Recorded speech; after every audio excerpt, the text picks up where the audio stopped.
Alright, bro, what is this? Meet potential, man. 0 friends, 0 pro usage, and 7 useless hallucinations. Yeah, sounds about right. The craziest thing is this image was posted by a lead developer of Forsaken. But then, an update happened that would change Noli forever. Okay, well that was kind of dramatic, but it definitely made him better. So yeah, Noli got some good buffs here. I am aware that in the past I did make a video clowning on Noli for his weakness on release specifically, even though he got weaker and weaker right after release. So what we're gonna do is I'm gonna go back to that video I posted, review some of the claims I made, and try to fix them up. Just be warned, some of the things I did say about Noli in that video were due to either a skill issue, not really knowing how to play him properly, or just stupidity, so just be warned, I guess. Because for one, he's currently filled with bugs, and he's also just flat out weak. I'd even go as far to say that Noli is the weakest killer currently in Forsaken. No, it's still Slasher. I mean, right before Noli's buffs, he was about on the same level as Slasher, but definitely ahead of Slasher. Now with his buffs, he is definitely way stronger than Slasher, but what I said about Noli being the buggiest killer in the game still stands to this day. Let me just clear the air and say that Noli's M1 is the worst of all the M1 attacks in the game. And it's by a pretty large margin too. Okay, what I said back then about his M1s was definitely a valid take, in my opinion at least, but now his M1 is definitely at least better than Cool Kid's. I mean, it's got the longest range in the game, and now it's even like reasonably fast too, so guests can't just like keep on blocking it over and over again. Pretty much the reason I said that his M1 was the worst in the past was because his M1 had the longest wind-up time only to have the lowest damage output in the whole game. So what they did was that they made the wind-up faster and kept the damage, which was definitely a smart move by the devs. Because now your M1 doesn't get hard countered by Guest, which is definitely a plus for Noli. Void Rush could be considered Noli's big damage risky move, just like Jason's Gashing Wind or a Cool Kid Walk Speed Override.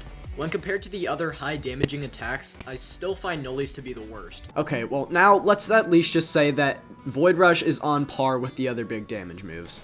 If you know what you're doing and you can predict Survivor's pathing somewhat well, you should be able to land this move both times consistently. And every time you do that, I think it's like a free 40 damage. So if you can learn to do this consistently, it's actually a really good move. Also, this move is a little bit better when you can like hold shift and get that like massive speed boost on the beginning of the rush, which can like totally catch a survivor completely off guard, and that's 30 damage right there. I did say this move was the buggiest in the game, and while that still might be true, it's not really like too noticeable anymore because they're constantly like pushing out these like small patch updates to fix things like relating to Noli's moveset. First of all, since this move is so hard to land, I would increase the turn rate so it becomes a little more tricky to juke.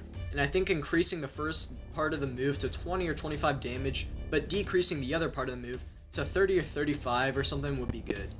This is because right now the first hit of the move does not feel rewarding at all. The current 10 damage it does feels like an absolute joke on any survivor and is super easy to brush off for characters like Guest and any other character with 100 health or over. Oh my god. I swear, this game would be so bad if they let me balance it. No, Void Rush does not need a higher turn rate, and no, Void Rush's first hit does not need increased damage. It's fine how it is, all the damage aspects of it are completely fine. Nova, on the other hand, can only pull survivors towards the center of the explosion. This has almost no value for catching up.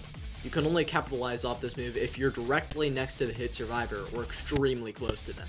However, there's no reason you should be right next to the survivor hit by Nova since it's a ranged ability. Honestly, this was kind of a valid take in my eyes. When the devs were designing Nova, I feel like what they wanted to happen was for Nova to combo into an M1, but that really isn't the case at all since the strength of the pulling towards the center like whole deal is like really weak. The most it can do is gain Noli like at least like 10 stamina worth of distance, and if you have a lot of distance on him, then it doesn't matter at all because they'll just regain it instantly. You can predict survivor pathways and get a free 15 damage, which isn't a lot, but it's chip damage and we'll take any of that.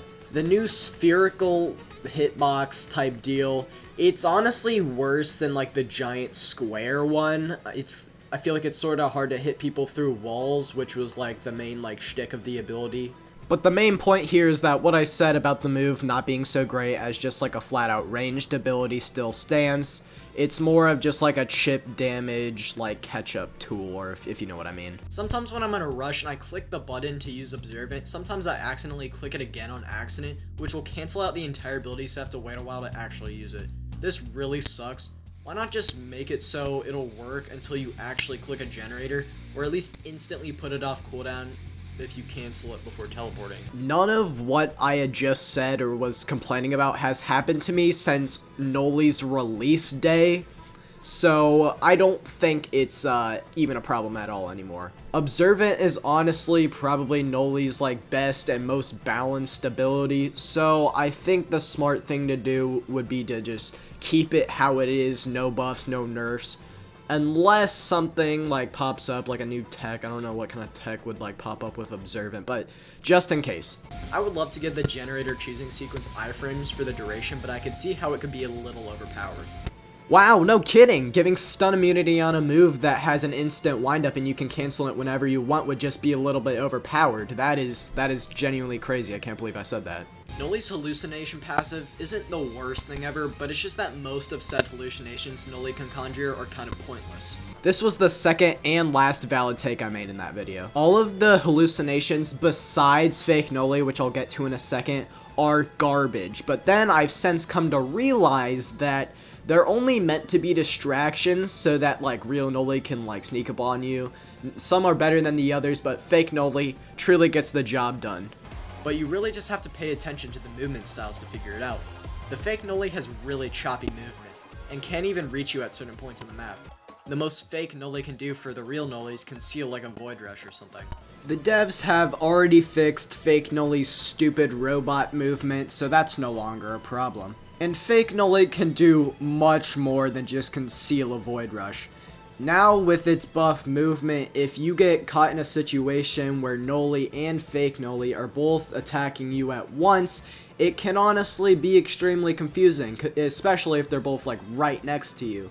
The fake Noli will make you waste stamina if you think it's a real and try to juke its attack, therefore the real Noli has more stamina to catch you with. And I think that's all I wanted to revise about what I said about Noli in the past. If you like this video, like it, subscribe. I'll see you guys when I feel like it. Noli tomorrow? Yeah, Noli tomorrow. Like, Noli's releasing tomorrow? Yeah, Noli's releasing tomorrow. Noli tomorrow. Sure.